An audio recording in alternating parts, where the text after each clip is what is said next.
এবছর বর্ষা কিন্তু বেশ পুরোদমে চলছে, আর বর্ষার দুপুরে গরম গরম ভাতের সাথে একটু ঝাল ঝাল কষা কষা ডিম হলে পরে মন্দ হয় না। তাই আজকের রেসিপি ঝাল ঝাল ডিমের মশলা কারি। তাহলে চলুন শুরু করা যাক রেসিপি। এর জন্য প্রথমেই আমি নিয়েছি 6টা সিদ্ধ করা ডিম। এবার ডিমগুলোর মধ্যে দিয়ে দিচ্ছি সামান্য একটু হলুদ গুঁড়ো, সামান্য একটু নুন এবং সামান্য একটু শুকনো লঙ্কার গুঁড়ো। সব কিছু দিয়ে ডিমগুলো বেশ ভালো করে মাখিয়ে নিচ্ছি। নুন হলুদ লঙ্কার গুঁড়ো বেশ ভালো করে ডিমের গায়ে কোট করা হয়ে গেলে তারপর এটাকে 5 মিনিট রেস্টে রেখে এবারে ডিমগুলোকে লাল লাল করে ভেজে নেব। এর জন্য কড়াইতে গরম করে নিয়েছি সর্ষের তেল। সর্ষের তেলটা বেশ ভালো করে গরম হয়ে গেলে তারপর এর মধ্যে ডিমগুলোকে ছেড়ে দিচ্ছি। এবার ডিমগুলোকে নাড়াচাড়া করে বেশ লাল লাল করে ভেজে নেব। ডিমের আরও নানা রকম রেসিপি চ্যানেলে আপলোড করা আছে, যদি দেখতে চান তাহলে ডেসক্রিপশন বক্সের লিঙ্কে ক্লিক করে অবশ্যই আপনারা সেগুলো দেখে নিতে পারবেন।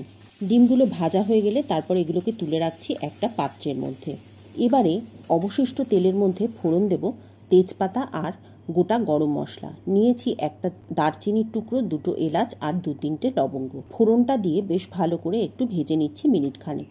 তৈরি করে নেব একটা মশলা। নিয়েছি একটা মিডিয়াম সাইজের পেঁয়াজ, 1 ইঞ্চি একটা আদার টুকরো আর 3 কোয়া রসুন। এবার এগুলোকে মিক্সিতে দিয়ে একদম মিহি একটা পেস্ট তৈরি করে নিচ্ছি। আমি প্রথমে রসুন আর পেঁয়াজটা দিয়ে একটা পেস্ট বানিয়ে নিচ্ছি। রসুন আর পেঁয়াজটা দিয়ে একটা মিহি পেস্ট তৈরি করে এবার এটাকে দিয়ে দেব তেলের মধ্যে। পেঁয়াজ আর রসুনের পেস্টটা দিয়ে এবার খুব ভালো করে এটাকে কষিয়ে নিতে হবে। পেঁয়াজ রসুনের কাঁচা গন্ধ থাকলে কিন্তু রান্নাটা খেতে একেবারেই ভালো লাগবে না, সেই জন্য মশলাটা খুব ভালো করে কষাতে হবে যতক্ষণ না পর্যন্ত পেঁয়াজ আর রসুনের কাঁচা গন্ধটা একেবারে চলে যাচ্ছে।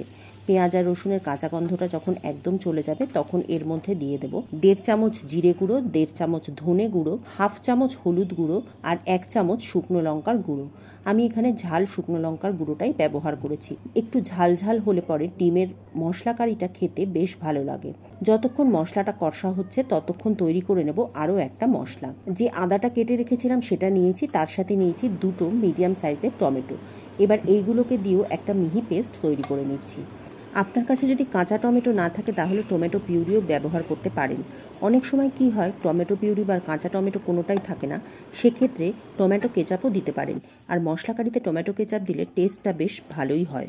মশলাটা এদিকে কষানো হয়ে গেছে। এবার এই টমেটো আর আদার পেস্টটা এর মধ্যে দিয়ে আবারও খুব ভালো করে এটাকে কষিয়ে নিতে হবে। আমাদের রেসিপিগুলি আপনাদের কেমন লাগছে কমেন্ট করে অবশ্যই জানাবেন। যদি ভালো লাগে তাহলে একটা লাইক অবশ্যই করবেন আর শেয়ার করবেন অপরের সাথে। যদি চ্যানেলে নতুন হন তাহলে চ্যানেলটি সাবস্ক্রাইব করে পাশে থাকা বেল বাটনটি ক্লিক করে দেবেন। এতে সমস্ত ভিডিওর নোটিফিকেশান আপনার কাছে পৌঁছে যাবে। আর যদি ফেসবুক পেজ থেকে দেখেন তাহলে পেজটিকে ফলো করে নেবেন। এদিকে দেখুন কথা বলতে বলতে মশলাটাও বেশ ভালোভাবে কষানো হয়ে গেছে। মশলা থেকে তেল ছাড়তে শুরু করে দিয়েছে। এই পর্যায়ে আমি এর মধ্যে দিয়ে দিচ্ছি 1 কাপ মতো ফেটিয়ে রাখা দই। দইটাকে আমি মিক্সিতে দিয়ে একটু ফেটিয়ে নিয়েছি। সাধারণত দই এমনি দিলে পরে অনেক সময় দই কেটে ছানা হয়ে যায়, কিন্তু যদি মিক্সিতে আপনি ফেটিয়ে দেন তাহলে এটা খুব একটা ছানা কাটার সম্ভাবনাটা থাকে না। সেই জন্য আমি মিক্সিতে একটু ফেটিয়ে নিয়ে তবে এটাকে এর মধ্যে দিচ্ছি। এবার দইটা দিয়ে খুব ভালো করে নাড়াচাড়া করে নিতে হবে। আগুনের ফ্লেমটা এই সময় কম রাখতে হবে আর সমানে নাড়াচাড়া করে যেতে হবে, তা না হলে কিন্তু দইটা অনেক সময় কেটে যেতে পারে। যখন দেখবেন যে মশলার সাথে খুব ভালো করে দইটা মিশে গেছে এবং মশলাটা ফুটে উঠেছে, দইটা থেকে তেল ছাড়তে শুরু করেছে, তখন বুঝবেন দইটা আর কেটে যাওয়ার কোনো ভয় নেই। এই সময় আগুনের ফ্লেমটা আবার বাড়িয়ে দিয়ে মশলাটাকে খুব ভালো করে কষিয়ে নেব। এবারে মশলাটাকে কিছুক্ষণ রেখে দেব যতক্ষণ না পর্যন্ত মশলায় তেল ছেড়ে আসছে। দেখুন কিছুক্ষণ রাখার পরেই মশলার ওপরে কীরকম তেল ছেড়ে এসেছে। এবার মশলাটাকে খুব ভালো করে নাড়াচাড়া করে নিয়ে ততক্ষণ কষিয়ে নেব যতক্ষণ না পর্যন্ত একদম এটার জল শুকিয়ে আসছে। মশলা থেকে জল একদম শুকিয়ে গেলে পরে তখন এর মধ্যে দিয়ে দেবো আগে থেকে ভেজে রাখা ডিমগুলো আর তার সাথে দেব পরিমাণ মতো জল। জল আর ডিমটা দিয়ে মশলার সাথে খুব ভালো করে মিশিয়ে নিয়ে এবার এটাকে ফুটতে দেব। ঝোলটা ফুটে উঠলে পরে তারপরে এটাকে ফুটিয়ে নেব বেশ কিছুক্ষণ, যতক্ষণ না পর্যন্ত ঝোলটা একদম ঘন হয়ে আসছে, অথবা আপনি যেরকম ঘনত্ব চাইছেন ঝোলের ঠিক সেই রকম ঘন হয়ে আসলে তবে বুঝবেন যে ঝোলটা একদম তৈরি। আমি মোটামুটি মিডিয়াম কনসিস্টেন্সির ঘনত্ব রেখেছি। ভাতের সাথে মেখে খাওয়ার জন্য একটু ঝোলের প্রয়োজন হয়, তাই জন্য আমি একটু ঝোল ঝোল রেখেছি। খুব একটা গা মাখা নয়, তবে আবার একদম পাতলা ঝোলও তৈরি হয়নি। তৈরি হয়ে গেল ডিমের মশলা কারি।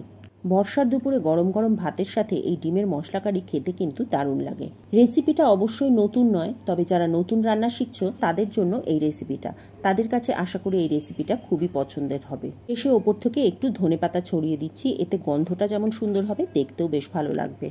তবে এটা অপশনাল, চাইলে স্কিপ করতে পারেন। আজ তাহলে এ পর্যন্তই। পরের দিন আবার দেখা হবে নতুন কোনো রেসিপি নিয়ে, নতুন কোনো ভিডিওতে। ততদিন সকলে ভালো থাকবেন, সুস্থ থাকবেন, ভালো ভালো খাবার খান এবং সুস্থ থাকুন।